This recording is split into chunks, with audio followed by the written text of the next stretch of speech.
depois para vocês. Eu vou dar o meu máximo para tentar fazer isso aqui em 40 minutos. É muito difícil tentar condensar tudo isso, fazendo as honras da casa. Eu vou pedir para vocês também se apresentarem daqui a pouco, para saber quem é quem, porque se vocês estão aqui, é porque todo mundo gosta de arte. Então, pode ser que seja um contato legal, né? Alguma coisa, alguma amizade que nasça de tudo isso. Então, a gente tem até 3 Lilians, uma delas é a minha irmã. Então, eu gostaria que todo mundo, a Helena daqui a pouco vai liberar o microfone de vocês, cada um 15 segundos no máximo para dizer qual a cidade e por que resolveu se inscrever nessas aulas. E é o seguinte, como vai funcionar? Eu vou começar a falar sobre toda a história, vou mostrar um pouco de imagem no PowerPoint e tal. E se tiver alguma pergunta que vocês escrevam para mim aqui na chat, que for bem pertinente ao assunto, eu respondo na hora. Se for uma pergunta que eu acho melhor deixar para depois, a pergunta vai no final. Se você achar que tá bom assim, a gente vai assim. Se alguém quiser contestar e mudar o método, a gente pode também falar. É uma ideia para tentar manter o fluxo, né? Mas também interagir com vocês, porque é uma das vantagens que a gente tem nesse meio, que é uma coisa mais difícil do que quando a gente está no lugar, né? Quando a gente está fazendo o Museu Vaticano, é mais complicado, porque tem também muitas dispersões, né? E aqui a gente pode interromper tranquilamente e pega o fio da meada de novo, sem problemas. E eu espero que a internet de ninguém não caia, sobretudo a nossa. Mas se cair, vocês só entram de novo com o link, né? A gente espera que não aconteça nada, mas é só clicar e a coisa vai. E só para finalizar, e aí eu deixo vocês se apresentarem, todo mundo. O link, eu vou postar depois um desafio para vocês no Stories do Instagram, que vão ser perguntas relativas ao que aconteceu aqui hoje. E aí, seria legal que vocês olhassem os stories, porque vocês vão saber responder. Quem não participou da aula vai ser mais difícil. Né? Então, acho que a percentual de respostas corretas vai ser bem baixa, na verdade. Né? Uma brincadeira assim com vocês. Agora, a Helena vai liberar o microfone. Vocês, por favor, digam o nome, a cidade e por que resolveram se inscrever nas aulas. Vai lá. Eu vou liberar agora aqui primeiro para a Lília. Lília, por favor, se apresente.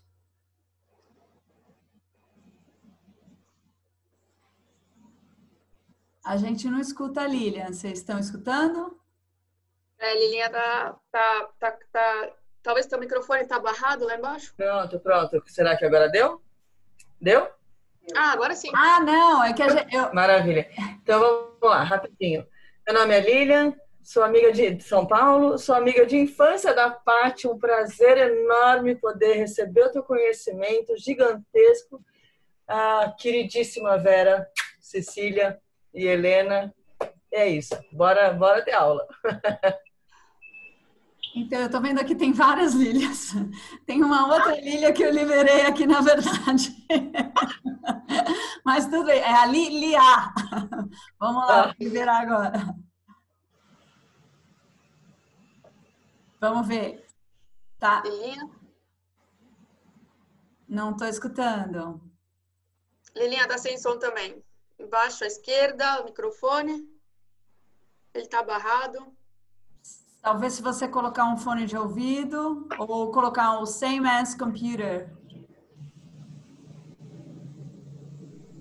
Não. Não? Vamos então, enquanto ir. Ó, você desmutou, agora ligou de novo. Se quiser tentar, Lilian. Peraí, agora, não, a Lilinha. A Lilinha. Mas vocês... bom. Vamos falar por aqui, assim, o coração para a Paty, então. Ou você pode escrever também aqui no chat para todo mundo, tá? Tá bom, vamos tentar depois. Eu vou passar agora para a Aline Figueiredo. Aline aqui de Niterói. Quem me indicou foi a Fabiana, que está aqui na sala também. Eu acho que ela assistiu um outro curso que ela gostou muito e aí fiquei curiosa e estou aqui. Joia, joia, super Legal. joia.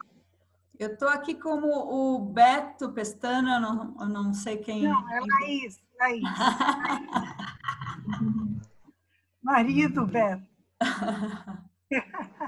Eu sou de São Paulo e uma vizinha aqui do condomínio me falou e eu fiquei curiosa. Meu pai é italianíssimo, não nasceu na Itália, mas ama a Itália, já esteve aí. Eu achei que foi uma oportunidade. É isso. Joia. Legal. Vamos passar aqui para a Verônica. Tá me ouvindo? Estão me ouvindo? Sim. Eu sou acompanhadora turística aqui de Roma, conheço a Paty, vou aproveitar dessa pausa aqui no trabalho para maiores aprofundimentos, né, de arte, porque é a melhor aqui em Roma. Então é uma ocasião única. Obrigada, Verônica. Vou passar agora o microfone para o Eric Mello.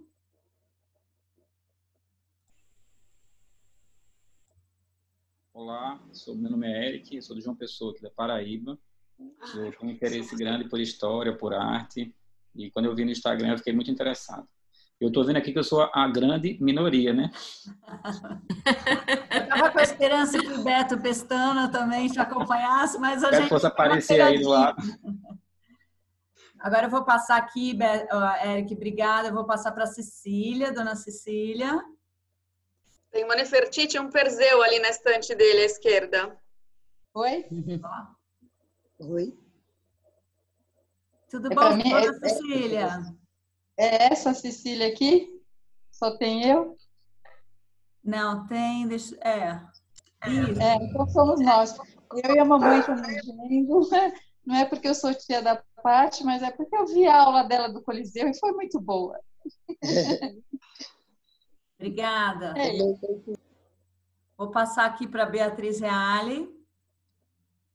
Boa noite a todos, eu sou de São Paulo, quem me indicou foi a Mariana, que estudou com você, acho que no Coeri, e eu tenho muito interesse, fui já, conheço, mas eu queria ter aquela história que você vai com o marido, com criança, tudo, aquelas coisas, você lê, mas eu quero ter esse momento, para justamente adquirir maior conhecimento. Obrigada, Beatriz. Vou passar agora, então, para a Vera. Oi, eu sou a Vera, estou na Ilhabela e estou super curiosa porque eu nunca fui, mas eu vou. Então, quero aprender as coisas que eu puder. Obrigada, Vera. Agora vamos para a Carla. Alô? Oi, pronto, agora sim. Agora tá vendo? Pronto. Então, eu sou Carla de Aracaju, Sergipe, e tive aí em Roma em 2016 e fui realmente também no Vaticano, e fui na capela.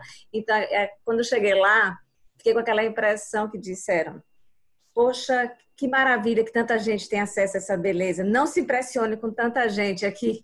Aí eu tentei entrar assim, aberta, mas aí cheguei lá, era tanta gente que a gente não conseguia ver nada direito. Então ficou aquele gostinho assim que eu não conseguia olhar. Eu tentava olhar um banquinho do lado, disseram, procure um banquinho ali e sente. Aí eu olhava, não achava o banquinho e ficou aquele gostinho de quero mais, muito mesmo. Aí vou aproveitar essa aula aqui para conhecê-la de fato, de verdade. Que bom, obrigada, Carla. Agora eu vou passar aqui para a Fabiana. Vamos ver se eu consigo. Você está no iPad, né? Pronto, agora sim. Eu não ativei. Então, meu nome é Fabiana. Eu estava indo para a Itália agora em maio. Acho que era para estar aí agora. Mas por conta do coronavírus eu tive que cancelar.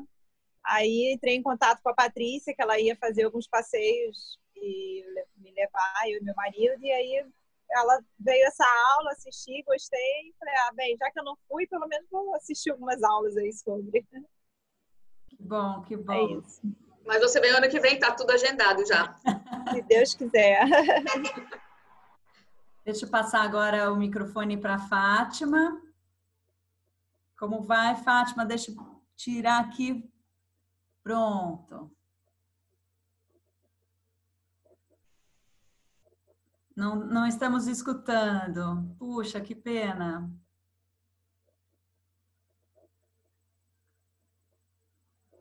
Pode testar. Bom, para as pessoas que não conseguiram, e também para ficar as perguntas, enfim, a gente pode usar o chat aqui. Vamos ver se a gente tenta da próxima vez para ajustar o áudio. Thaís, você também, você poderia se apresentar, Thaís? Eu sou a Thaís, há um ano, exatamente um ano, eu estava em Roma e a gente fez uns passeios com a Patrícia em Florença, adorei e sigo fielmente desde então. Meu marido também está aqui, está fazendo jantar, mas ele vai assistir. Tá ótimo. Sejam bem-vindos os dois. Eu vou passar agora aqui para a Tereza. A Tereza, eu vi que tentou entrar várias vezes aqui, caiu, voltou. Foi. Tudo bom, Tereza? Então, meu nome é Tereza, sou de São Paulo, moro em Curitiba. Estou assistindo porque adoro a Paty e adoro a Capela Sistina. Não tem uma combinação melhor, né? Excelente, obrigada. Bom, eu vou passar aqui agora para a Mariodete.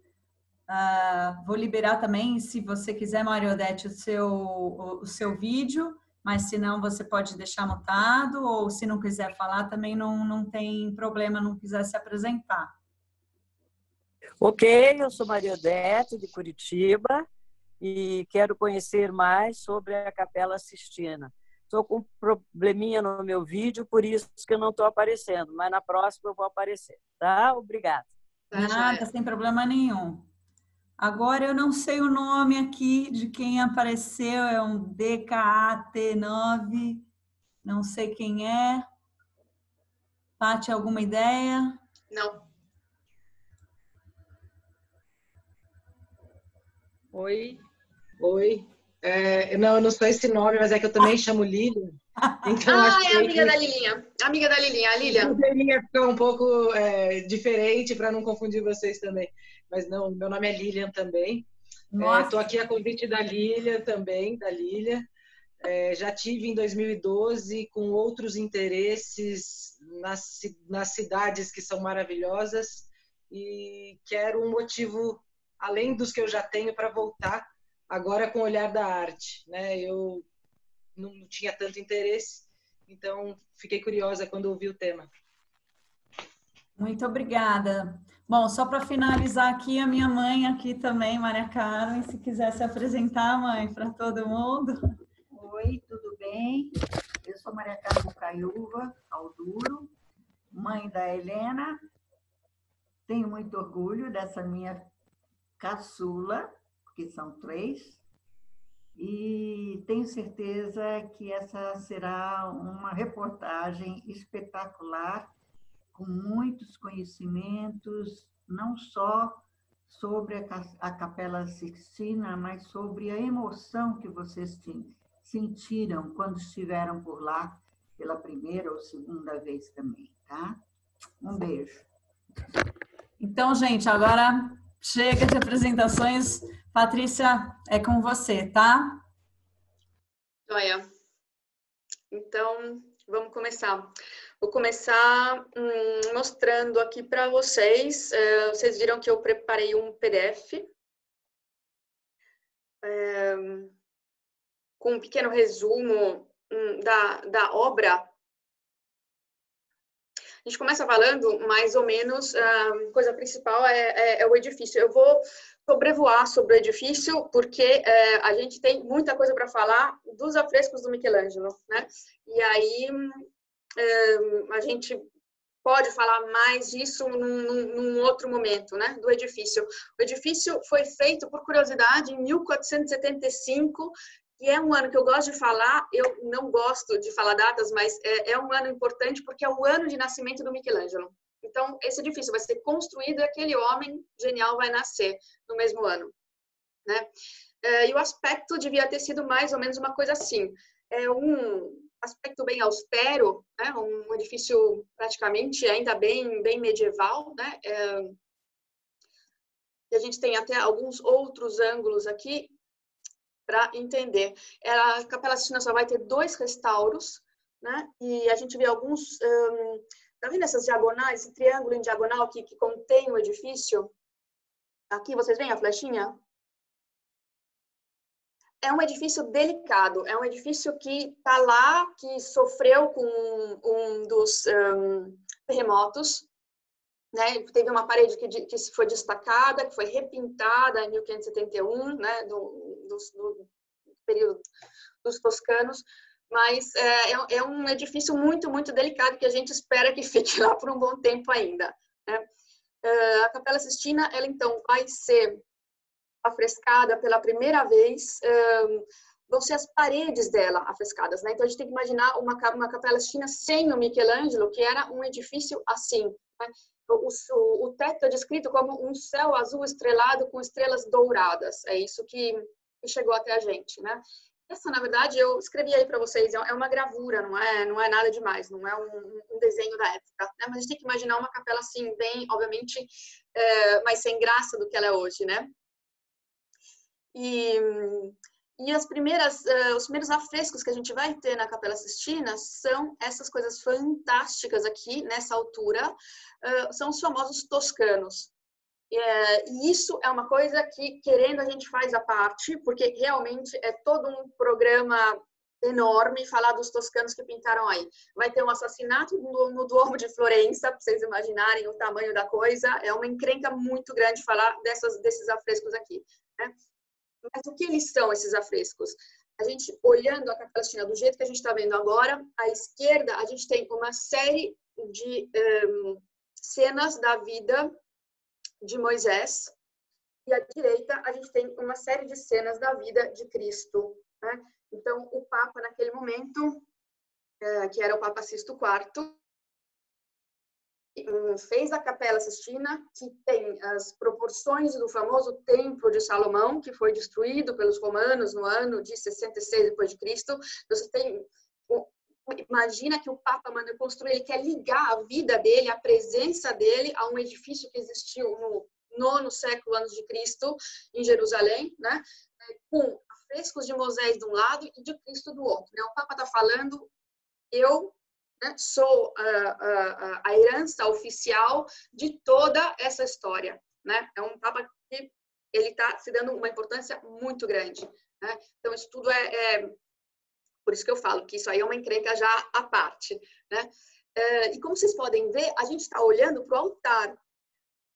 O afresco, tá vendo? Quando o afresco chegar, não vai ter aquelas janelas que a gente está vendo ali. Tinha pequenos afrescos e aquelas 2 janelinhas. Essa parede ela vai ser completamente rebocada, né? Quando o Michelangelo for fazer mais para frente o juízo final. Então, a gente tem esse edifício maravilhoso que vai ser inaugurado dia 9 de agosto de 1483 e vai passar um bom tempo, né? O Sisto IV da família Della Rovere, quer dizer Carvalho, o sobrenome dele, como se fosse, né, uma árvore forte, ele vai morrer e quem vai assumir depois dele o papado, com um pouquinho de tempo, vai ser, a um certo ponto, o Júlio II, que vai chegar lá, né? Papa Júlio II, ele é o famoso Papa que vai pedir para o Michelangelo pintar o teto da Capela Sistina entre 1508 e 12, é o que vai acontecer. Agora, o Michelangelo, ele não tinha a menor intenção de fazer isso. Menor. Ele estava trabalhando numa série de esculturas que iam servir para o mausoléu do Papa Júlio II. Isso também é uma outra coisa que tem em Roma, que é o famoso Moisés, é uma herança desse momento. E Michelangelo vai assinar as cartas dele, vai nascer uma briga disso aí, né? Porque o Michelangelo, ele passou 8 meses, esse homem, escolhendo blocos de mármore em Carrara para poder fazer essas esculturas. E o Papa chega e fala, olha, para tudo, deu uma rachadura aqui no teto, a gente vai dar uma rebocada, mas aí você vem, chega e faz uns afrescos aí, faz uns 12 apóstolos, uma coisa qualquer. E o Michelangelo vai ficar louco, ele não vai ter nenhuma vontade de fazer isso, de parar o trabalho que ele está fazendo com os blocos de mármore dele, uma estrutura enorme que vai ser colocada dentro da Basílica de São Pedro, que é esse monumento funerário enorme dedicado ao próprio Papa Júlio II. Até hoje ninguém sabe porque escolheram o Michelangelo para fazer isso. Tem muita gente que fala de intrigas, que ele estava fazendo...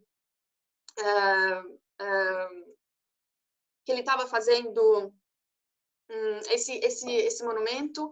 E tinha gente que talvez quisesse fazer esse monumento e resolveu botar ele para fazer outra coisa, né? Agora, a um certo ponto, este homem não vai aguentar mais. E a pressão do Papa vai ser muito grande.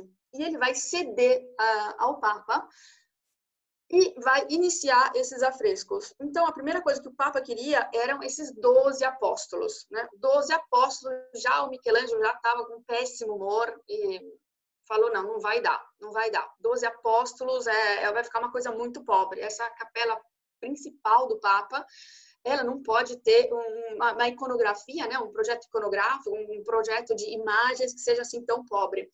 E o que ele vai fazer?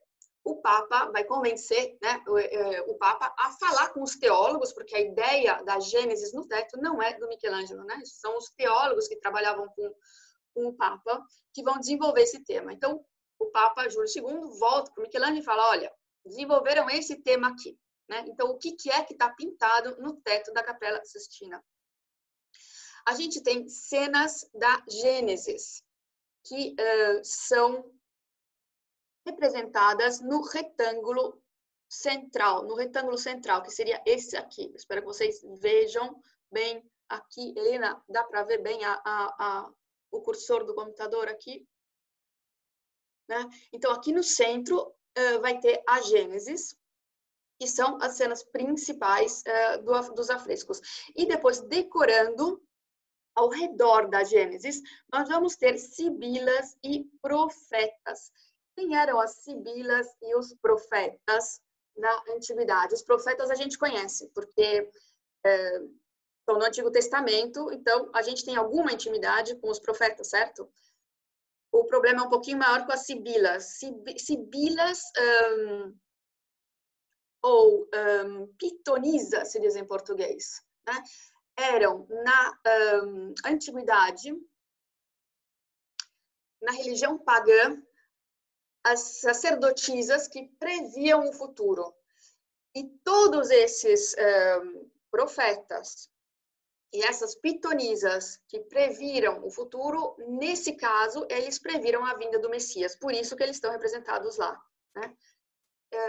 Os profetas escreviam, né? E as sibilas ou pitonisas, elas entravam dentro de um templo, né? Entravam num transe, e tinha um sacerdote da religião pagã que escrevia o que elas tinham dito. Então, existiam na antiguidade os famosos livros sibilinos, né, com as profecias dessas sibilas que eram consultados ocasionalmente por sacerdotes para tomar grandes decisões. E nesse caso, a gente tem ali Délfica, Eritreia, Cumana e Pérsica e Líbica, que previram essa vinda desse rei, né? Obviamente, a palavra era muito difícil de encontrar, porque estão fazendo uma previsão, então elas mais utilizavam uma palavra rei, enquanto que os profetas utilizavam mais também utilizar um rei que ia chegar, anunciar o Messias. E aí, eu fiz um pequeno resumo para vocês do que esses profetas disseram, né? Localizando no Antigo Testamento, porque é interessante a gente começar a ver como é que o Michelangelo trabalhou esse material, né? Porque ele tinha livros, ele tinha isso que eram ideias, o salto da imagem que ele consegue criar a partir do que tinha sido feito naquele momento é uma coisa monstruosa. Então, para vocês terem uma ideia do que estava escrito sobre essa pessoa, né, e como ele vai criar depois esses personagens. Né? Como é que o Michelangelo pintou essas figuras? Ele pintou em pé. Então, muita gente, quando chega no Vaticano a primeira vez, né, tem gente que já viu algum filme de Hollywood e tal, e fala, então, aí o Michelangelo pintou deitado. Então, a gente tem que desmistificar isso tudo, já pode começar a fazer isso agora, seja para quem vem no ano que vem, no final do ano, que o Michelangelo ele teve que montar um andaime e pintou em pé aquilo. As condições de trabalho são terríveis e elas foram testadas de novo quando a Capela Sistina foi restaurada. Entre 1980 e 1994, quase 15 anos, vai ser um projeto da televisão japonesa que vai pagar, vai subvencionar todo esse trabalho, e quem vai restaurar a Capela Sistina vai ser mão de obra italiana, né? Então, ali a gente pôde acompanhar, e tem vídeos, documentários e tal na internet, onde você vê as condições de trabalho dessas pessoas com luz elétrica. O Michelangelo tinha, né, uma vela, né, quando tinha pouca luz. Então, assim, a condição de trabalho dele é terrível, né, dor nas costas e tal, a gente pode ver ele ali. E o Michelangelo também escrevia sonetos. Eu aproveito para dizer que era um gênio completo, né? Não era só um arquiteto e um escultor, mas ele também escrevia poesias, e essas poesias também podem ser encontradas facilmente, se alguém tiver curiosidade na internet, né? Então, isso aí foi um rabisco do Michelangelo, né?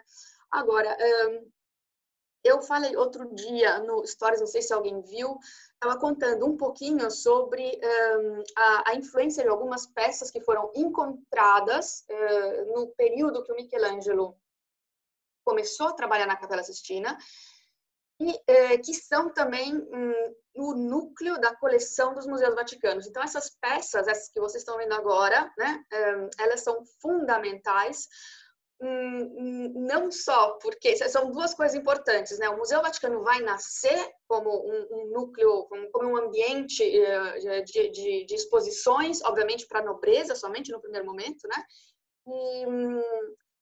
E dali vai nascer a coleção papal, que a gente conhece hoje, que é uma coisa, para mim, é o museu mais interessante que tem também, mas eu sou de parte, não posso falar nada disso. É um senhor museu. E o Michelangelo, ele vai ser completamente influenciado por essas três figuras que vocês estão vendo, né? Então, aqui à esquerda, a gente tem o Apolo. É um Apolo, chama Apolo do Belvedere. É uma das primeiras figuras que a gente vê quando entra no Museu Vaticano. Essa escultura foi tão elogiada no passado, porque ele é realmente descrito como o ser apolíneo, o ser que está acima do bem e do mal. A representação de um deus é muito difícil, né, você fazer, né? E eles faziam isso muito bem na Grécia, né? Então isso representa muito aquele período onde realmente você não tem as emoções, né? A pessoa está acima do bem e do mal, coisa que não acontece durante o helenismo, né? Onde você tem emoção pura, que é o caso dessa escultura desses três escultores gregos, o Atenodoro, o Polidoro e o Alexandros, que fizeram o Laoconte. O Laoconte, a gente está vendo uma cópia romana, o original dessa escultura você tem que imaginar em bronze dourado, e enfeitava o palácio do imperador Tito na praia. Vocês imaginarem como eram essas coisas, isso. A gente tem essa cópia, e os romanos, eles vão se transformar em excelentes artistas, porque eles eram ótimos copistas, né? Sempre que chegava uma escultura grega em bronze, muita gente queria ter uma cópia daquela escultura. Então, o material mais fácil para produzir cópias eram as esculturas em mármore. Então, por isso que a gente tem várias esculturas em mármore hoje em dia, e o bronze, infelizmente, foi derretido na Idade Média. Praticamente, a história da arte ela é reconstruída a partir, na maior parte, de cópias romanas de originais que não existem mais. Olha que tristeza. E que felicidade ao mesmo tempo, né? E à direita, a gente tem essa famosa figura que ninguém sabe exatamente o que é, mas é esse torso, que o Michelangelo vai ficar maluco. E não só o Michelangelo, todos os artistas que forem a Roma, depois que ele foi encontrado no início do século XVI, vão ser influenciados por esse torso.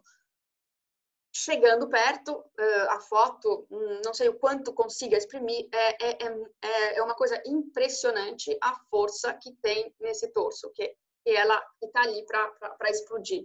É uma coisa realmente impressionante. E o Michelangelo, obviamente, não vai ficar indiferente a essa escultura.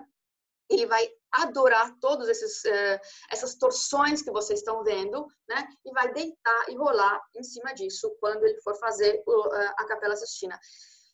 E o nosso Apolo, vocês mantenham o Apolo de lado, porque também vai chegar o momento dele. Então, aqui, por exemplo, a gente começa com... Vou falar um pouquinho das figuras secundárias, sobretudo algumas, como esse Zacarias, porque ele provavelmente é um retrato do Papa Júlio II. Então, o Papa Júlio II, que era esse famoso Papa que pediu para o Michelangelo fazer a Capela Sistina, foi homenageado, então, nesse modo, né? Como o profeta Zacarias.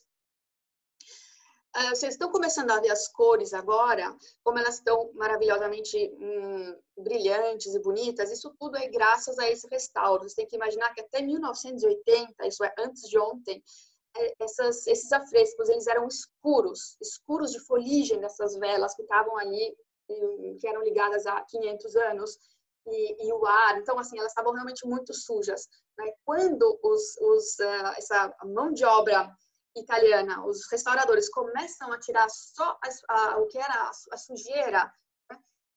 Eles foram extremamente criticados, falaram que eles estavam mudando, que eles estavam inventando moda. Os pobres dos restauradores só estavam tirando a sujeira, porque ninguém podia imaginar que o Michelangelo, né, que é famoso pelo caráter dele fechado e tal, que ele teria feito afrescos com essas cores tão brilhantes, né? Então, a gente vê isso agora, mas é interessante também, se vocês puderem olhar na internet, ver o antes, como era, porque foi tipo assim, dizer a Terra, ela não é chata, ela é redonda, entendeu? Foi uma coisa assim no mundo da história da arte. Massacraram os pobres dos restauradores, massacraram. E aí, no final das contas, todo mundo teve que aceitar que eles não fizeram nada, eles tiraram só a sujeira. Então, hoje em dia, a gente vê isso no maior esplendor que foi esse trabalho de restauro. A Sibila é uma das mais famosas, é um dos olhares mais comentados da história da arte, né? E vocês já começam a ver um pouquinho de torção e de posição desses movimentos. Agora, comecem a notar também o quanto Michelangelo é uma mulher.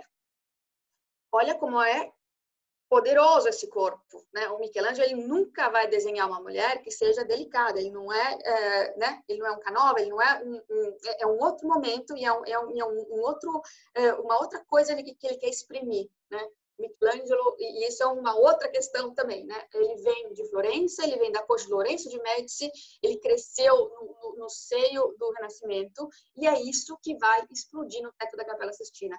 O Renascimento começa em 1401 com a porta do Bastério de Florença, mas ele vai explodir na Capela Sistina no século XVI. Isso é o que acontece na realidade. Olha lá, Eritreia, mulher também. Olha que corpo poderoso que ela tem, né?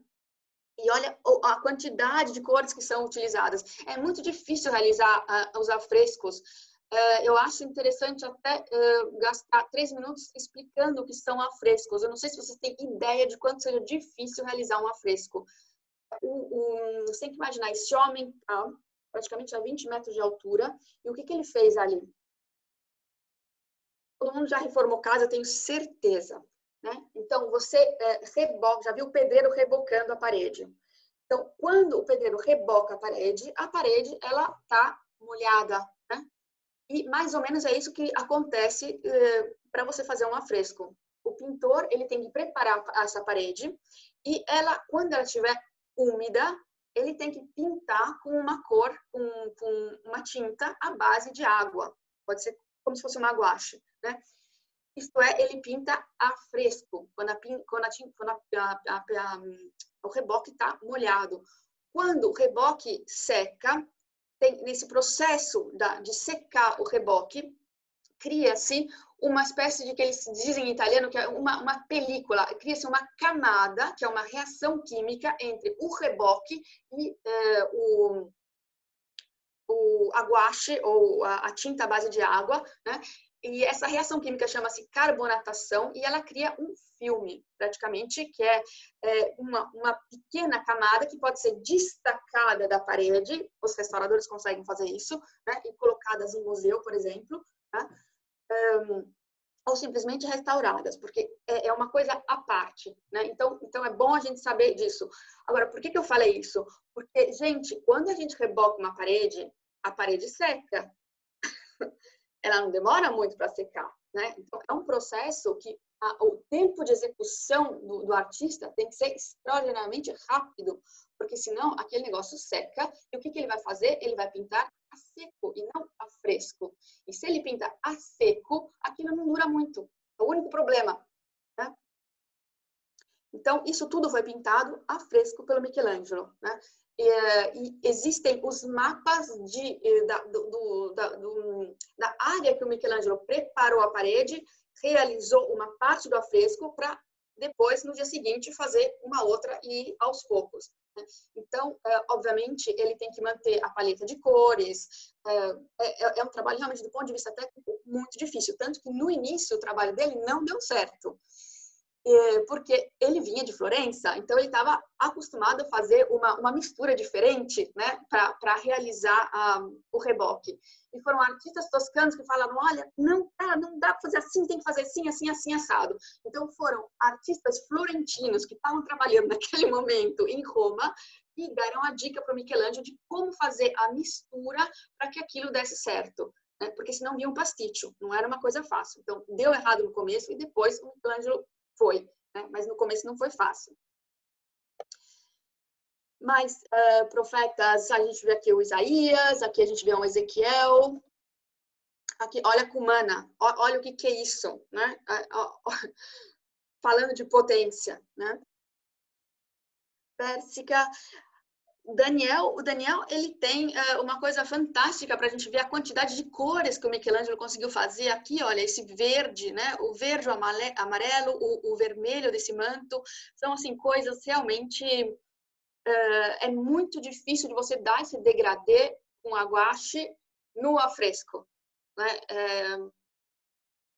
Recusava a utilizar essa técnica porque ele gostava de pintar muito lentamente e aquilo não dá certo, né? Então, e até foi criado um termo, quando descobriram a quantidade de cores que o Michelangelo tinha utilizado, o que ele está fazendo aqui? Ele está dando profundidade. Só que em vez de ele usar um sépia, e dele usar um cinza para botar o que está mais para trás, né? E a cor mais forte na frente, ele mudava de cor. Então, criaram um termo que chama o tangentismo michelangelesco, que é exatamente isso, né? É a quantidade de cores que ele conseguia colocar num afresco para dar profundidade. Só ele. Só Paty, desculpa te cortar, mas tem algumas perguntas, se você quiser ler ou ler depois, só acompanhe o chat para se tiver alguma pergunta que tenha relevância para você parar ou ir para o certo. Eu vejo aqui se o Michelangelo desenhou tudo antes ou desenhou diretamente na parede. Isso também é técnica de afresco. Então, tinha um projeto, né? Como é que ele vai atacar a parede para começar, né? Prepara a parede, para finalizar a explicação do afresco, na verdade, uma pergunta aqui da Verônica. Quando você prepara a parede para começar a pintar, você não vai com a tinta diretamente, isso seria impossível quase, né, para o artista. Então, o que eles têm? Eles preparavam um cartone, isso é, um pedaço de papel grande, com praticamente a forma grossa, né, esboçada do que ele ia representar. Então, o profeta Jeremias, então, tá lá, ombros, né, a mão, a barba, mais ou menos, né, a forma. Pegava esse papel e enchia de furinhos. E quando estava todos os furinhos no papel, ele colocava na parede molhada e assoprava o carvão com o qual ele desenhava. Tirava o cartão e aí ficava todos os pontinhos ali. E aí ele podia ir rapidamente, né, já seguindo o próprio traço para poder finalizar, iniciar e finalizar essa parte do afresco que ele tinha feito naquele dia. Né? Então, tinha um desenho que foi aprovado no primeiro momento, né? E depois ele botava o esboço na parede nessa forma.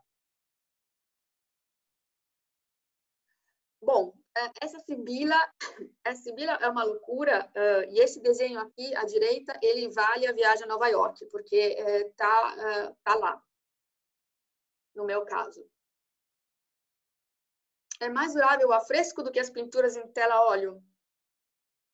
São duas coisas difíceis de comparar, mas não. Uma tela a óleo, ela com certeza, dependendo do jeito que ela for realizada, ela é mais resistente, né? Tudo depende dos agentes atmosféricos. Ambos vão, tudo vai sofrer, por exemplo, fuligem de vela, porque a gente fala e eu penso em igreja. Então, você tem telas em igrejas, tem afrescos, isso tudo sofre com os agentes atmosféricos. É mais ou menos isso. Agora, para você pensar na durabilidade do afresco, por que o pessoal vai para Pompeia para ver os afrescos do primeiro século depois de Cristo e até de antes? Porque o troço dura. Se não tiver exposto ao sol, o afresco dura muito, né? Então, são técnicas que ambas duram muito, dependendo, né, de quanto elas são atacadas pelos agentes atmosféricos. Para fechar a pergunta da Tereza. E lembra das torções que eu mostrei ali no começo, né? Vocês estão começando a ver o Michelangelo, como é que ele deitou e rolou naquelas esculturas que tinham sido encontradas e que ele tinha acabado de conhecer. Então, isso aqui não tinha sido realizado até aquele momento, né? E é impossível de você fazer essa posição. Não dá para você fazer isso que a Sibila Liebig está fazendo. É impossível, né? Só o lápis do Michelangelo conseguia fazer, né? É uma coisa assim maravilhosa. Vocês podem até notar o detalhe do dedo do pé esquerdo dela aqui. É uma coisa incrível, porque eles chamam, os históricos da arte, as figuras parafusadas, né? Porque ela é um inteiro parafuso. Ela é inteira assim, como se ela fosse uma mola, né? Uma mola pronta para, né, saltar. Ok. Jonas. Esse Jonas aqui, ele é a figura que está em cima do altar e ele é a maior de todas. O Jonas, ele, todo mundo lembra da história, ele ficou 3 dias no ventre da baleia, né? Ou do peixe, né? Dependendo da tradução e tal. E depois ele saiu desse ventre da baleia depois de 3 dias. Então, ele é comparado muitas vezes nas igrejas, né, nas pinturas das igrejas, com a figura do Cristo que morreu 3 dias e depois ressuscitou. Né? Então, ele é considerado um precursor, entre aspas, né, não estou achando a palavra justa, do Cristo. Então, ele foi representado bem em cima do altar, em cima da figura do Cristo, que depois a gente vai ver mais no final, né? É uma das figuras mais impressionantes que tem na Capela Sistina. Ops.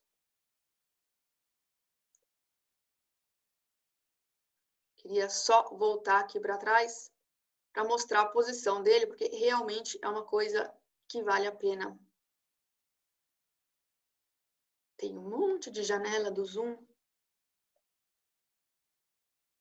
Então, vocês estão vendo o teto, né, aqui, e o Jonas, ele está aqui.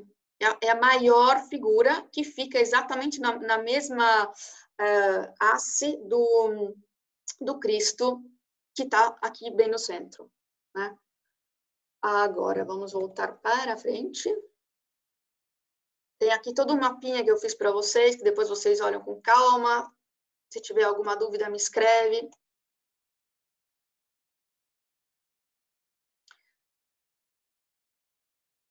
Ok. Agora, vamos começar finalmente a entrar nessas figuras da Gênesis.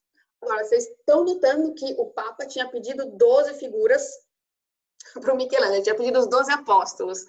E com essa quantidade de figuras que o Michelangelo desenha, decoração incluída, ele vai ter mais de 300 figuras, né? Então, assim, é uma coisa de outro mundo. Ainda bem que aquele homem tinha um caráter complicado, porque senão ele chegava lá, pintava os 12 apóstolos e ia embora.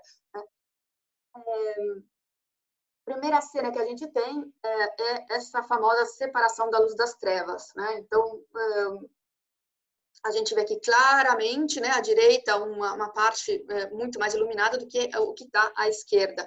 Então, uma coisa assim bem explicadinha, bonitinha. Estamos vendo Deus aqui, o Deus do Michelangelo. Olha aqui, de novo, o Deus do Michelangelo, a próxima cena, na cronologia, né? Essa cronologia, eu estou sublinhando o fato da cronologia que a gente está vendo agora, é como ela está na Gênesis, mas o Michelangelo, o que ele vai fazer? Ele vai pintar ao contrário. Depois a gente vai ver o efeito disso, né? Ele não vai começar por Deus separando a luz das trevas. Ele vai começar lá do final, né? A gente já chega lá. E eu já conto por quê. Aqui a gente está vendo Deus, né, que está criando os astros. Está vendo? Aqui, bem no centro, tem o Sol. E aqui à esquerda, aqui à direita, tem a Lua. Né? E aqui é como se fosse um storyboard, né? Aqui a gente vê Deus virado, né, criando a vegetação aqui embaixo, tá vendo? Deus nunca foi tão homem, né? Porque a gente está no Renascimento, que é esse período fantástico, né? Onde o homem é a medida de todas as coisas, né? E, obviamente, um Deus para um Michelangelo é, né? Um homem. Não dá para ser de outro jeito. A separação das águas, tem retângulos menores e retângulos maiores. Essa é a cena mais famosa que todo mundo deve conhecer. Deus acompanhado de todos esses anjos aqui, né? Criando o Adão. Essa figura aqui, ela foi muitas vezes descrita como uma secção longitudinal do cérebro. Mil coisas. Tem um estudo de um médico da Unicamp a respeito de todas essas figuras, porque é possível encontrar várias partes internas do corpo nas figuras do Michelangelo. Então, é uma coisa válida, muito interessante, porque realmente, para todo mundo que já viu, por curiosidade, cérebro, a gente tem que estudar na escola, essas coisas, né? É realmente igualzinho a uma secção longitudinal do cérebro, né? E a gente já começa a ver essas pessoas aqui, né? Que o nosso Michelangelo também, ele desenha anjos que não têm asas. Né? E aí ele vai arriscar a pele dele muito dura, porque tocar nesse assunto, né, desenhar um anjo sem asa, era uma coisa perigosa naquele período. Né? E o Michelangelo ele vai encarar isso. Olha lá. Aqui, então, né, Deus coloca para dormir o Adão e a Eva, ela sai da costela do Adão, né, já rezando a Deus. E a gente está vendo aqui um manto, né, de lilás de Deus, né, que muitas vezes também já, para quem gosta dessa história, dessas interpretações das partes do corpo humano, ele é visto, esse manto, como pulmões, né, como é possível ver isso. Realmente é uma interpretação muito boa. Nasceu, então, a Eva. O que vai acontecer depois da Eva vir ao mundo? Vai acontecer o pecado original e a expulsão do paraíso. Essa expulsão do paraíso, para quem for a Florença, é muito interessante ver a Capela Brancati, porque é uma capela que todos os artistas estudavam. E quem afrescou essa capela foi o Masaccio, e o Masaccio é o pai do Renascimento no âmbito da pintura. Então, é uma coisa para não perder de vista, porque normalmente quem vai a Roma, pelo menos a primeira vez, faz Roma e Florença, e isso é muito interessante de ver o que o Michelangelo estudou, né? Entre as 1000 coisas de Florença, a principal, essa cena é sempre comentada como muito inspirada pelo Masaccio, né? Essa expulsão do paraíso aqui. E tá indo rápido. Opla. Ok. Essa cena é o famoso sacrifício de Noé, que ninguém conhece, inclusive eu, a primeira vez que entrei lá, ninguém sabe. Essa cena do sacrifício de Noé é uma cena que você fala, nossa, isso aí está na Bíblia? Tá. Quando acaba o dilúvio universal, né, Noé realiza um sacrifício em homenagem a Deus. Atenção, seja a religião pagã e a religião hebraica, naquele tempo, realizava sacrifícios.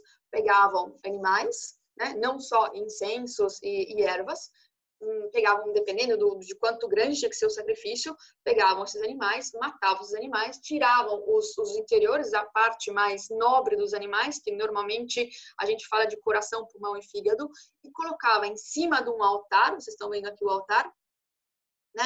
Isso era oferecido ao Deus. Aqui a série de animais que vão ser sacrificados, né? E um monte de gente trabalhando. Agora, vocês notaram que da primeira cena que a gente sai da separação da luz e das trevas, a gente tem um personagem, e aqui a gente tem uma cena extremamente cheia de personagens, né? Tem até o menino aqui, tá vendo que ele está cuidando do fogo, né? Para que o fogo seja bom, para que o sacrifício seja realizado e tal.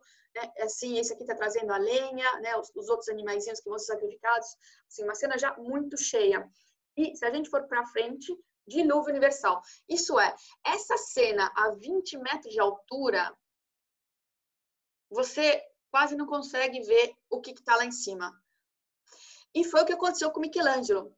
Essa é praticamente a última cena que tem lá atrás. E é aonde o Michelangelo começou a pintar. Então, esse homem sobe no andaime e começa a fazer esses afrescos. Ele nunca tinha pintado um afresco nessa altura. Então, ele não tinha nem pensado no efeito que isso ia causar.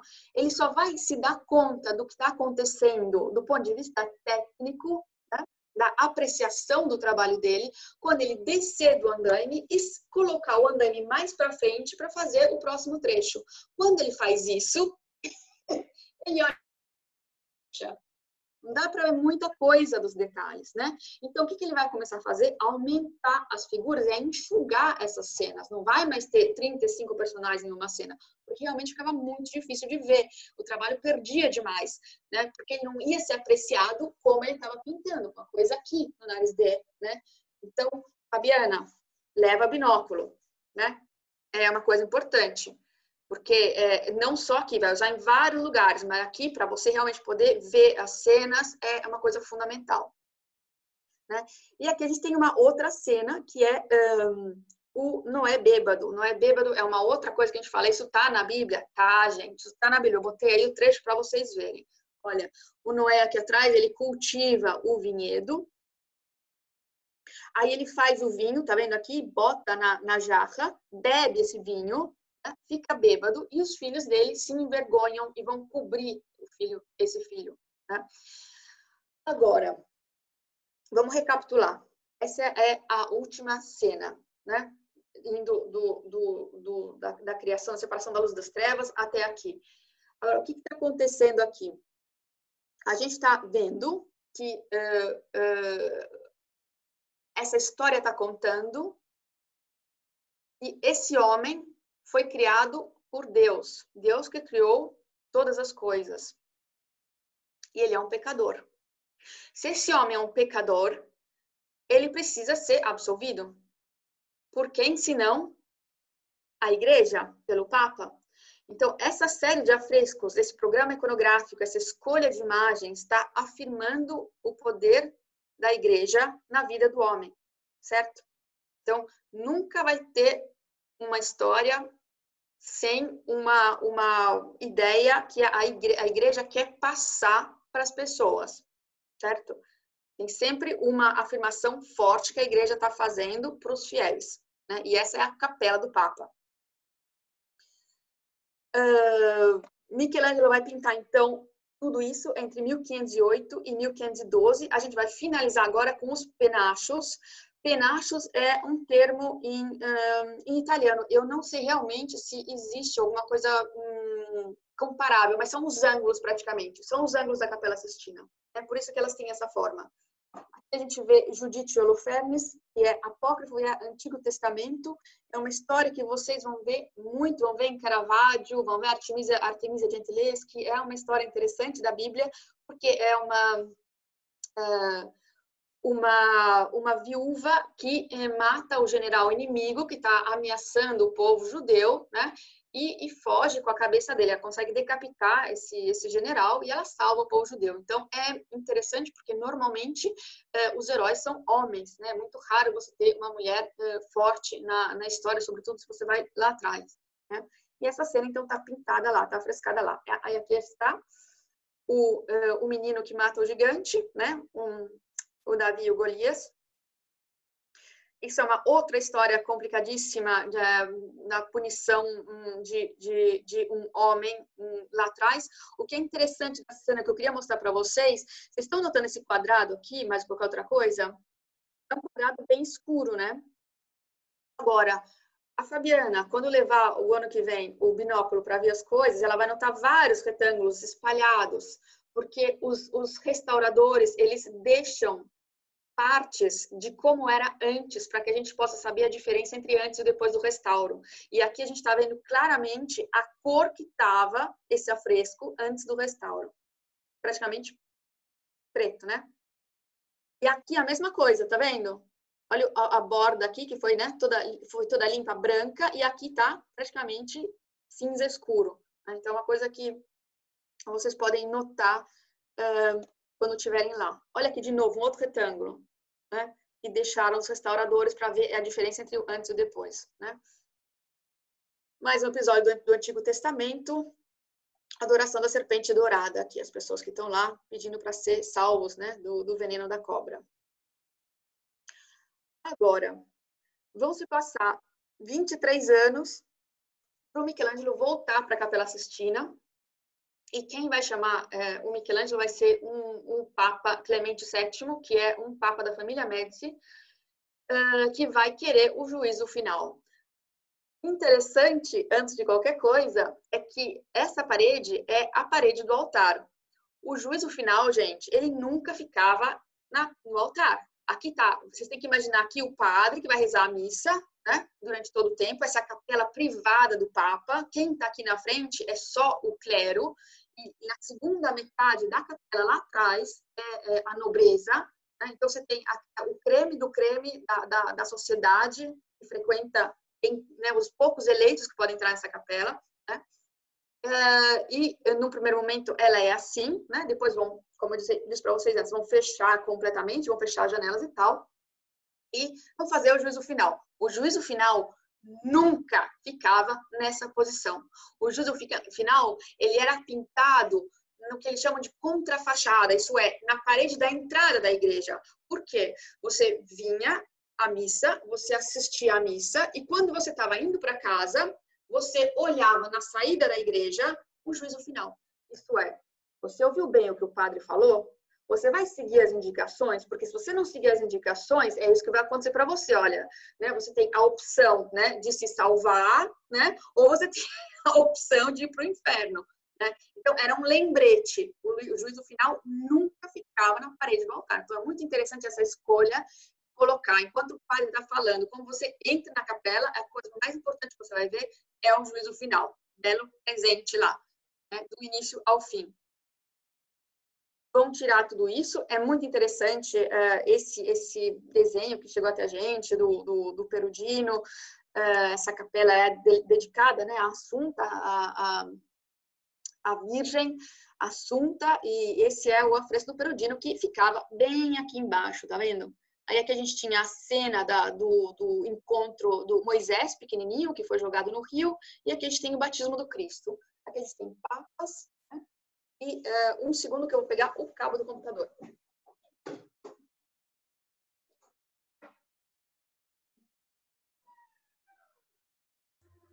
Gente, enquanto isso, se vocês quiserem já deixar algumas perguntas para que ela vá olhando e depois responda, mas de qualquer maneira a gente está gravando a aula, tá? E a gente vai enviar para vocês por e-mail, tá ok? Fizeram um trabalho aqui. Aí eu sistemado. Perdão. Então, essa parede aqui, e aqui em cima a gente tem os antepassados do Cristo, né?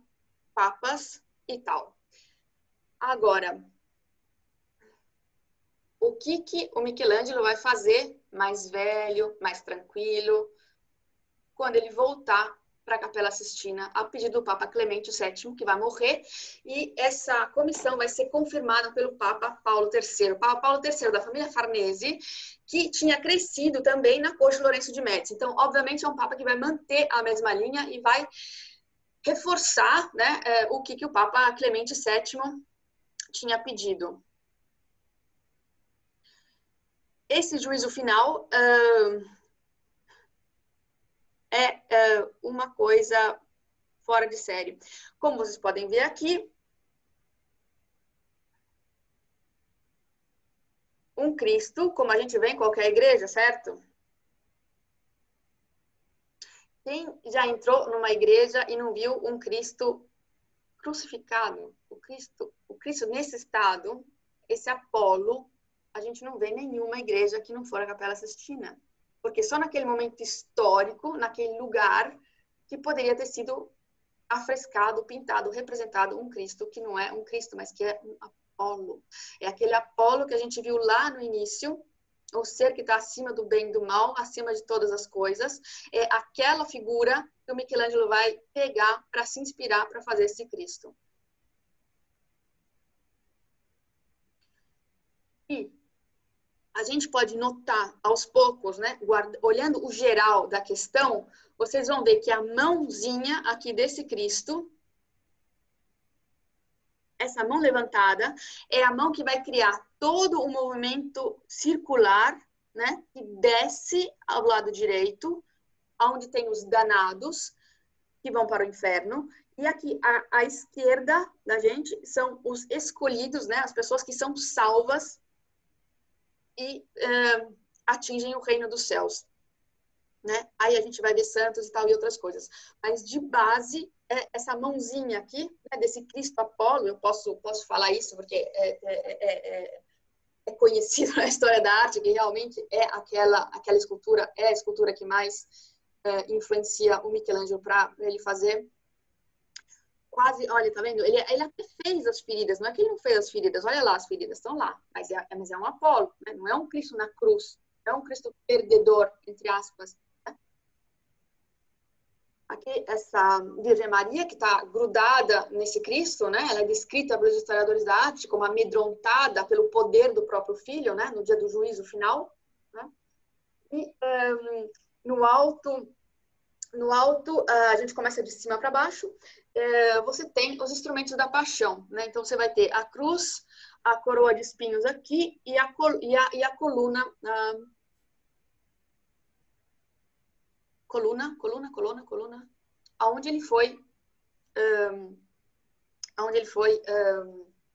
ele sofreu o martírio, o Cristo, né? Então, esses três elementos. Vocês estão vendo essa quantidade de personagens também ao redor desses elementos da paixão, dos instrumentos da paixão? Esses são anjos. E aqui o Michelangelo está... A cabeça dele está para rolar, porque isso não é possível, isso não é permitido. Tudo que o Michelangelo faz aqui é o que não seria permitido a ninguém outro fazer. É só porque é ele e porque a gente está num momento especial, e porque o Paulo Farnese também é o Papa Paulo Farnese, o Papa daquele momento. Né? Porque isso tudo não está no script, certo? Né? Então, é fantástico ver esses anjos com essa liberdade incrível, né? Com esses corpos que a gente vê de novo, as torções e tal. Né? Coluna onde ele foi flagelado e tal. Maravilhosos esses voos fantásticos. A gente começa a interpretar mais ou menos um pouquinho desses santos, né, ao redor do Cristo, começando pelo São João Batista. Estão vendo que tem muitos nus, né? Isso é a capela do Papa. E naturalmente teve alguém que falou, mas que é essa quantidade de gente pelada, a capela do Papa? Isso tudo né, foi muito falado e teve um personagem que eu mostro para vocês no final que foi representado até ali na capela exatamente porque ele criticou demais o Michelangelo. Michelangelo falou que aquilo lá era uma pintura mais de restaurante de quarta categoria do que da capela do Papa. E Michelangelo, aí ele fez um retrato. Depois eu mostro para vocês. A gente vê o São Pedro. São Pedro, ele tem sempre a chave dourada do reino dos céus e a chave de prata, né? E ele está devolvendo essas chaves no dia do juízo final ao Cristo. Essas chaves são entregues para ele, né? Por Jesus, e depois ele está simplesmente restituindo as chaves. Então, olha lá, ele pintou tudo no papado do Papa Júlio II? Não. O Papa Júlio II, ele vai praticamente morrer logo depois que os afrescos ficarem prontos, em 1512. A gente vai ter outros papas e depois a gente vai ter o Papa Clemente VII da família Médici, que vai pedir para o Michelangelo fazer esses afrescos, que também vai morrer. E quem vai confirmar essa comissão vai ser o Papa Paulo III Farnese, que por acaso tinha crescido na corte de Lourenço de Médici, então era um cara moderno, né? A par das questões do Renascimento, e por isso que ele vai confirmar esse trabalho do Michelangelo.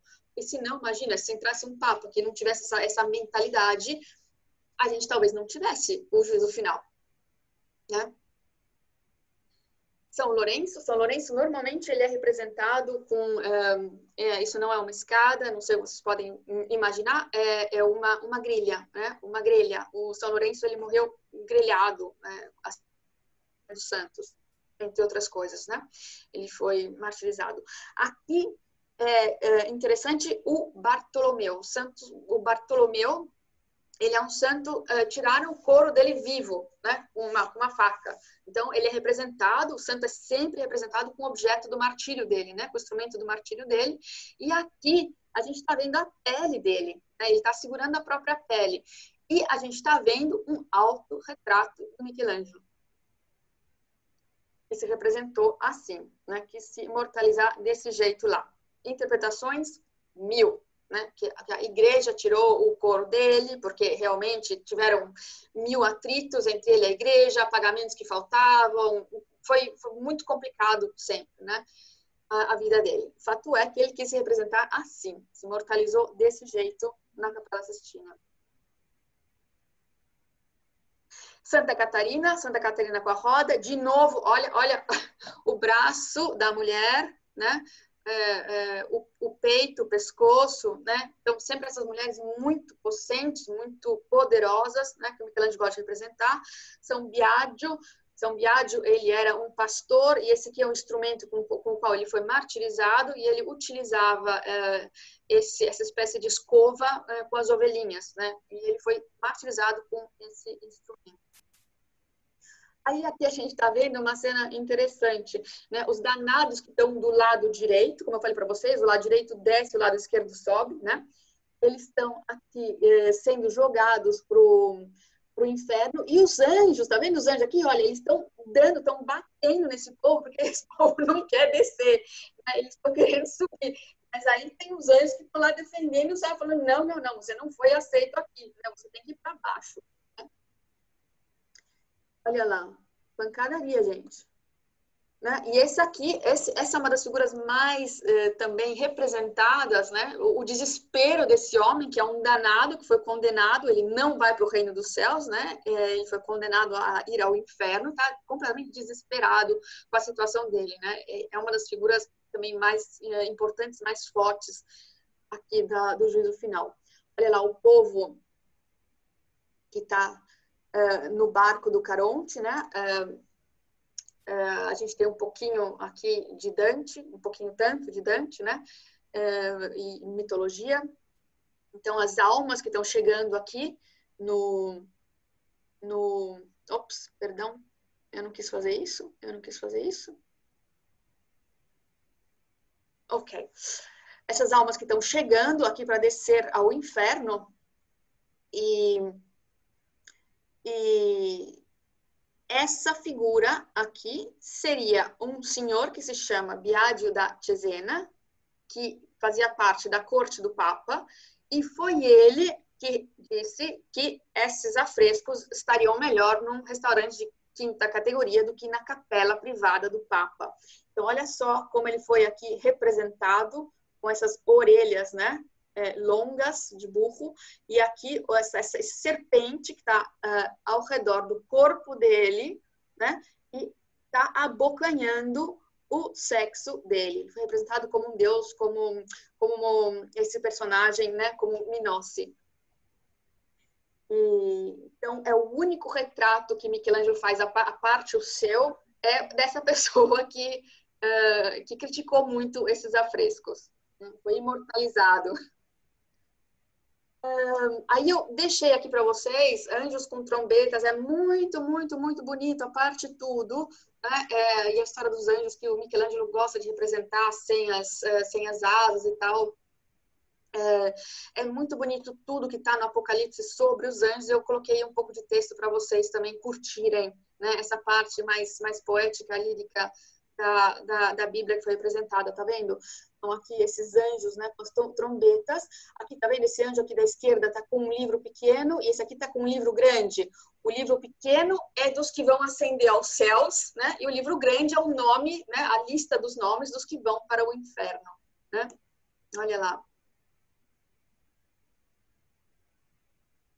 Então, praticamente, o básico da Capela Sistina a gente conseguiu fazer agora.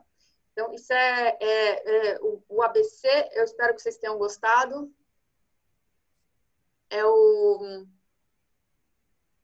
Assim, dá para falar de 1000 outras coisas, de 1000 outros momentos, dá para desembestar aqui falando da situação de Roma, do Michelangelo, dos artistas toscanos que fizeram as paredes, tem muita coisa, mas isso, assim, para entender o básico, né, do teto e do juízo final, foi isso. Eu espero que vocês tenham gostado e a gente vai se ver na segunda-feira que vem. Agradeço a presença de todo mundo e a gente vai se falando e vai se vendo no Instagram, e se não, segunda-feira a gente se vê. Boa noite para todo mundo. Paty, a gente ainda tem algumas perguntas aqui da Lilian, né? E também elogios, né? Aqui a Tereza, enfim, que foi espetacular. Gente, se vocês puderem até colaborar com sugestões de como é que a gente pode melhorar, enfim, eu acho que já foi maravilhoso, mas enfim, vamos às perguntas aqui. A da Lilian quanto tempo durou? 1508, 1512, ele vai fazer a primeira, né? E depois a segunda série, Michelangelo vai demorar são mais do que 12 anos para pintar só o altar.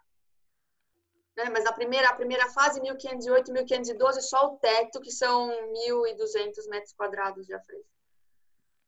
Se você puder ler uma pergunta aqui da Carla, e aí os outros elogios, você que está no comando Depois, aqui. você falou, essas figuras estão precisas com Laocoonte de dinâmicas e dramáticas. Efetivamente é isso, né? Quando a gente acha, né? O lance da Itália, por que você vicia na Itália? Porque da coisa nasce coisa. Você não pode, Michelangelo, nascer no Alasca, não tem condições. Né? Então, você está sempre ali, né? Quem se alimentou, qual gênio se alimentou de qual gênio? Né? Tá todo mundo lá, tem jeito. É uma coisa fantástica, uma coisa para a vida inteira. Vocês gostaram, parece? Estou super feliz que vocês gostaram. Estou vendo aqui, gostaram, maravilhoso, bem, adorei, adoro. Olha, super contente, parece que vocês gostaram, então. Porque eu estou acostumada a falar de coisa no digital, no monitor. Normalmente falo de coisa na frente da coisa. Então, eu ainda tenho um pouquinho que me ambientar aqui. Exato, né? O detalhamento é bem maior do que ao vivo. Isso é uma coisa interessante. Então, assim, para quem virá podendo olhar para isso com calma antes, é muito melhor, porque você vai poder apreciar quando estiver aqui muito melhor. Isso é uma regra, não tem jeito. Mesmo porque quando a emoção das pessoas de chegarem aqui e apreciarem tudo isso, leva você embora, você fica completamente desnorteado. Então, se você já estudou tanto aquilo, você consegue manter um pedacinho da planta do teu pé no chão para poder, entendeu? Estar presente no que você está vendo. Porque realmente é uma emoção muito grande de tudo isso, né? Aí a Helena aqui, que está sempre pensando na parte técnica e defendendo, né? Tem Instagram de colocando Capela Sistina, né? O hashtag Capela Sistina, se vocês fizeram alguma foto, alguma coisa. E alguém que quer voltar a Roma, né? E eu vou trabalhar muito, com muito prazer, né? Com quem voltar a Roma. A Itália vai bem, a Itália vai indo, né? Fico super feliz com os elogios, super obrigada. Exato, ao vivo o tempo é diferente, né? O Eric está falando, né? O tempo que você fica lá é realmente menor quando você está lá, né? Ao menos que você não tenha uma guia privada, normalmente a gente deixa, sobretudo quando chega na Capela Sistina, o cliente fica quanto tempo ele quer na Capela Sistina. Não é que vou tirar o cliente de lá, vou eu escolher o tempo que ele vai ficar na Capela Sistina. Não, a gente faz um museu, né, faz um apanhado geral das coisas, e quando chega na Capela Sistina, eu tô lá, espero vocês. Quando tiverem bastante suficiente de tudo isso, a gente continua, mas a Capela Sistina é assim, é realmente um momento sagrado, que é o cliente que escolhe quanto tempo ele vai ficar lá dentro. Né? Então, maravilha, pouco de tempo, ok, eu fico super feliz que o pessoal gostou. Não fizeram fotos, minha mãe não fez foto, mas tudo bem. Tem que perdoar, né? Exato. Mais ou menos é isso. Então, acho que respondi tudo, né? Qualquer coisa, vocês sabem onde me encontrar e a gente vai tirando dúvida, sem problemas. Adorei ter vocês aqui. E vamos ver também se eu vou me acostumando aos poucos e consigo dominar melhor o digital na próxima aula. Imagine, foi ótimo, né, gente? Vamos bater palmas, dar um tchau, só para tirar uma foto aqui também. E aí, se puderem, por favor, vamos no Instagram da Patrícia, @Guia Brasileira em Roma, vamos colocar a hashtag do curso, que foi agora nessa aula Capela Sistina, e convidar mais pessoas para entrarem aí, conhecerem um pouco mais de história da arte aí em Roma. Tá ótimo. Obrigada a todo mundo, bom prosseguimento, bom jantar para vocês. Obrigada.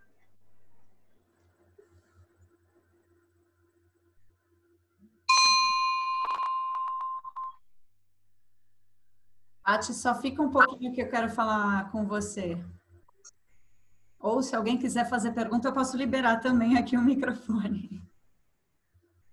Fátima, quer testar o teu microfone para entender o porquê que não funcionou? Não tá, né? Lília, você também? Liberei aqui. Lilinha?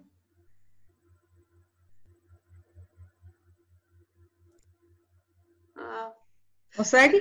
Consegue? Depois eu vou ver. Agora foi. Foi? Foi? Tá ouvindo? Sim. Fátima, estou ouvindo você agora. O que aconteceu? O que você fez? Agora funcionou. É porque eu começo a usar minhas mágicas da tecnologia.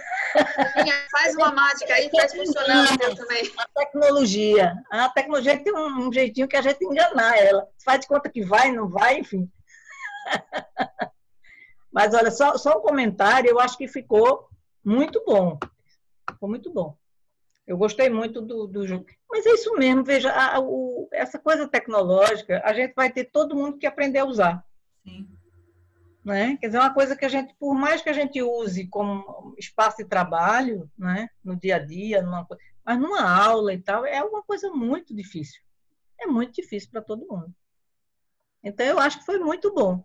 Gostei muito, muito. Já foi um salto muito grande. Fico contente, porque você viu tudo isso ao vivo, viu comigo, viu ao vivo a cores, né? E agora está vendo digital de novo, praticamente, né? Não, mas ao vivo a coisa, até tem um comentário aqui, quando a gente visitou, lembra que foi na Semana Santa, aí a gente teve 40 minutos para ver a Capela Sistina, e a gente saiu correndo, porque ia fechar o Vaticano, foi na sexta-feira. E aqueles dias são complicados. Lembra?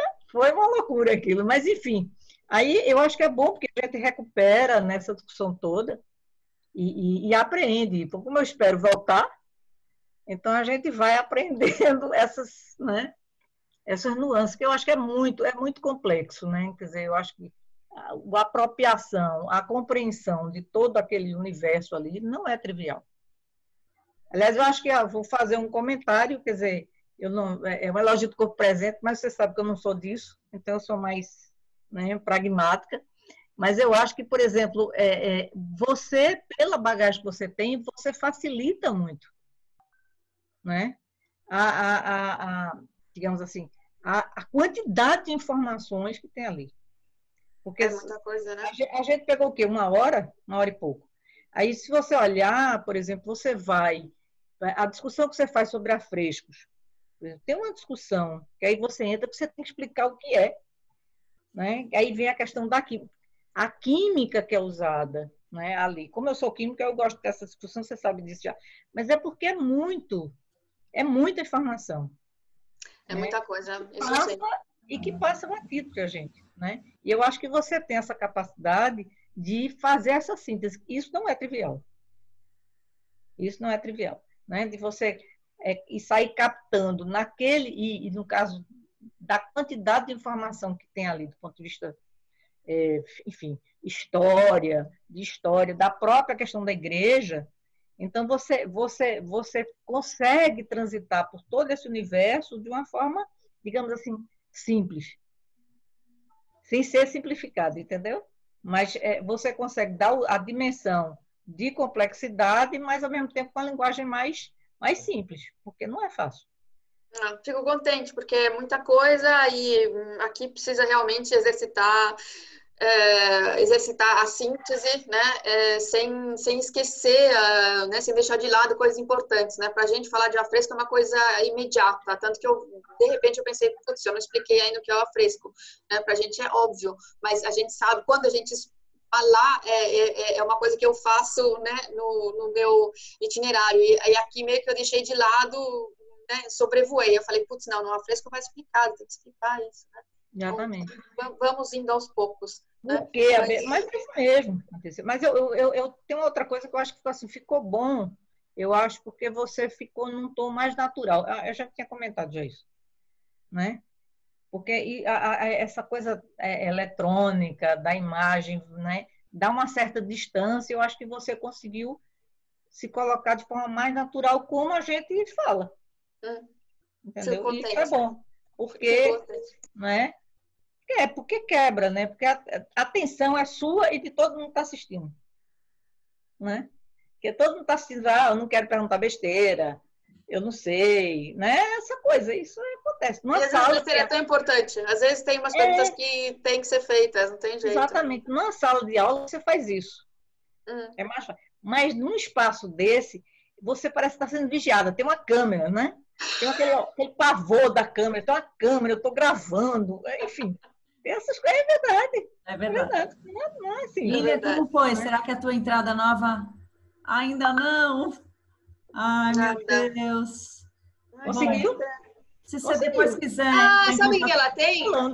Ela tem, como eu tinha no começo, Helena, tem o sistema, tá no sistema bloqueando isso aí, eu acho.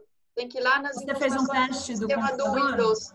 Deve ser no Windows pode isso ser na aí. configuração mesmo do teu computador. Isso é na configuração do Windows, precisa ver antes. Que tá lá para não utilizar. Porque eu, quando comecei a fazer aula com a Helena, meu microfone também não funcionava, era isso aí. Não funcionava nem o microfone, nem o vídeo. Aí você vai nas impostações, libera e aí a coisa vai. Isso que eu me lembro. Tem que enganar o gato. A gente tenta depois, qualquer coisa me escreve, tá, Lília? A gente tenta aqui, tá?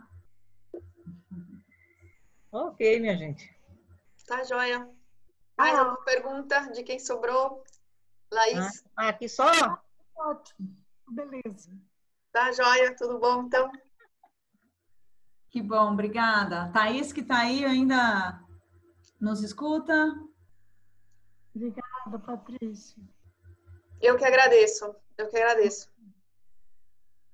Obrigada. Bom, então, gente, eu já vou cancelar aqui. Obrigada. Até logo. Tchau, minha gente. Tchau, Pé. Tchau, Pé. Como vai? Vou encerrar aqui. Obrigada. Pode encerrar.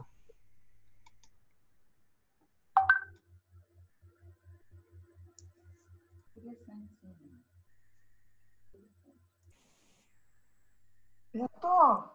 Como é que tira aqui? Eu encerro aqui para você. Beleza. Até logo, Laís. Tchau, Laís. Obrigada. Eu que agradeço. Tchau. Ela vai assim. Pronto. Conseguimos. Só que eu quero testar aqui. Eu vou mudar aqui para o meu Wi-Fi. Eu quero colocar na televisão para a gente fazer aquela... Vamos ver se eu consigo. Só enquanto você está aí. Se não, a gente deixa. A gente se fala depois. Mas eu quero ver se eu já consigo passar para a televisão para a gente... Eu adorei aquela ideia de colocar o cabo HDMI e conseguir fazer a conexão. Ótimo, vamos lá. Vamos ver se consigo. Minha mãe adorou, né, mãe? Ela gostou? Anotou um monte de coisa. Fico contente.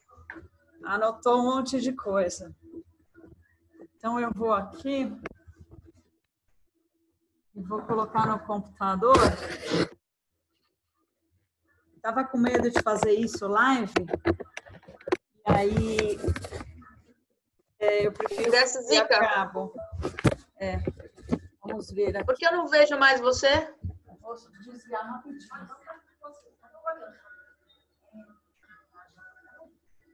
Espera aí, só um instantinho. Vamos ver se eu consigo. Ah, consegui! Que legal, que legal! Vou tirar foto. Mas por que eu não vejo você? Ah, porque eu vou... Deixa eu só pegar meu telefone, dá pra ver, tá bom?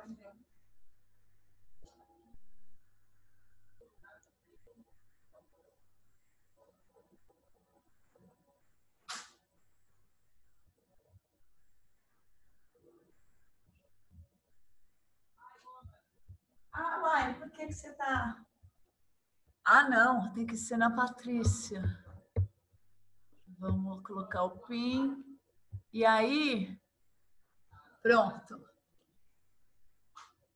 Vou colocar aquela... Fica falando qualquer coisa. Olha aqui para a câmera para eu filmar qualquer coisa.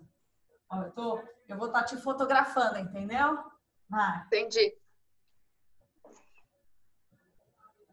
Agora faz o seguinte, explica alguma coisa de Capela Sistina e eu vou gravar aqui. Tá bom. Michelangelo, ele vai ser chamado pelo Papa Júlio II para realizar os afrescos e vão ser elaborados entre 1508 e 1512. Aliás, até vai ter um ano que o Michelangelo vai escapar, vai parar em Florença. Então, a gente fala 1508, 1512, mais menos um ano, na verdade. É o tempo que ele vai realizar esses afrescos, um tempo recorde, na verdade, porque ele trabalhou sozinho todo aquele tempo, né?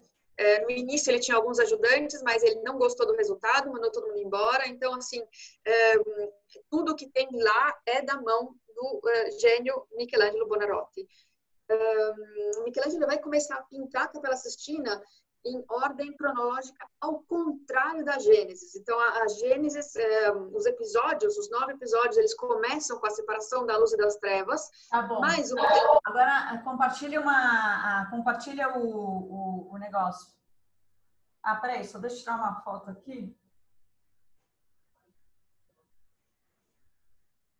Compartilho? Peraí. Ó, Paty, ó, você aqui, ó, na TV aqui pra gente, dando aula para todo mundo. Aí, peraí.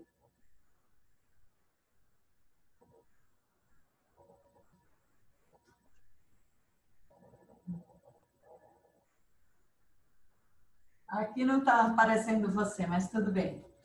Compartilha. Dá para a gente aproveitar fotos e tudo bem. Ok.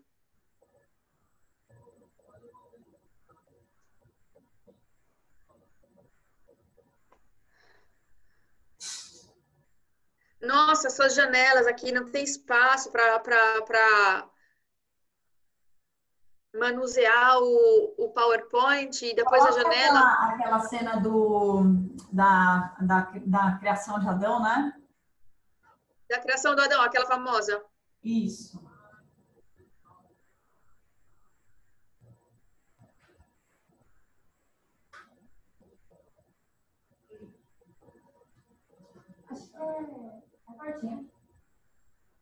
Pronto. Pode falar, peraí. Pode falar. Você tá gravando? Vai gravar? Vou. Ai, meu Deus. Rapidinho, não, fala qualquer coisa. E é na criação de Adão, blá, blá, blá, blá, blá. Tá bom. A criação do Adão, que é uma das cenas mais... a cena, né? Mais importante, mais famosa que tem. Realizada praticamente bem no centro, né, da Capela Sistina. A gente vê aqui esse Deus, né, rodeado, né, por esses anjos, os anjos do Michelangelo que não têm asas, né, é uma novidade introduzida pelo gênio que foi tolerada todo esse tempo, né, seja no teto que no juízo final. E se a gente for notar essa forma que tem ao redor de Deus, ela lembra muito uma secção longitudinal de um corte do cérebro, e existem várias especulações interessantíssimas feitas a esse respeito, né? Basta. E aí, o que você achou? Nossa, eu tô acabada, mas acho que é normal isso, né? Tô cansadíssima, é uma coisa desgastante, porque eu não conheço, então depois é normal, mas nossa, tô desgastada. Eu espero que eles tenham gostado, mas eu não me sinto muito. Quase o Coliseu foi mais fácil, não sei porquê. E olha que foram 100 pessoas, né? Na verdade, é assim, Paty, o que vai acontecer? Eu vou mudar esse modelo de negócio para não ser uma coisa marcada, né? Tipo, tem que ser na segunda-feira, tal. Não, a gente vai fazer com que sejam aulas, essas aulas vão ser gravadas, são cursos, talvez seja mais fácil você, por exemplo, pegar e dar um curso mesmo sem as pessoas estarem, para ter essas aulas mais amplas, assim, né? Ok, agora voltou, mas eu não estava te ouvindo, a conexão estava muito ruim. Eu só vou parar de gravar aqui.